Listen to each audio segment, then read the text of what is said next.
మీరు ఎప్పుడైనా పట్టుపురుగుని చూసారా? తన సంరక్షణ కోసం దాని లాలాజలం నుంచి ఒక దారాన్ని విడుదల చేస్తుంది. ఆ దారంతో గట్టిగా చుట్టేసుకుంటుంది, ప్రకృతి అలాగే జీవజంతువులన్నింటి నుండి రక్షణ కోసం. కానీ ఎప్పుడైతే ఆ దారం ఆరిపోతుందో అప్పుడు ఏమవుతుంది?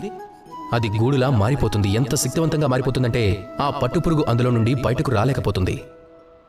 చివరికి ఈ కారణంగానే అది అంతమైపోతుంది. ఒకవేళ సీతాకోకచిలుక గురించి మాట్లాడుకుంటే, సీతాకోకచిలుక ఏం చేస్తుంది? ఎప్పుడైతే అది ఎగరాలనుకుంటుందో అప్పుడు దాని గూడుని స్వయంగా పగలగొడుతుంది. దాని రెక్కలను బయటకు తీస్తుంది. వాటి సహాయంతో ఎగరడం మొదలు పెడుతుంది.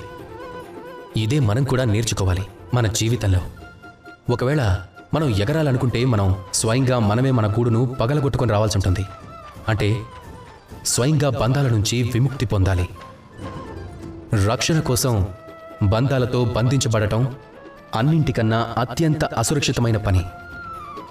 జీవితంలో సురక్షణ అనేది ఒక భయం. కానీ ఎప్పుడైతే అది అతి భయంగా మారుతుందో అప్పుడు అది మిమ్మల్ని ఎంత దుర్బలంగా మార్చేస్తుంది అంటే స్వయంగా మీరు మీ సంరక్షణ చక్రాన్ని తెంచుకోలేరు. మిమ్మల్ని మీరు కొత్తగా సృష్టించుకోవాలనుకుంటే అప్పుడు మీరు మీ సంరక్షణ చక్రాన్ని స్వయంగా తెంచుకుని బయటికి రావాలి. సాహసంతో పాటు చాలా శ్రమించాల్సి ఉంటుంది.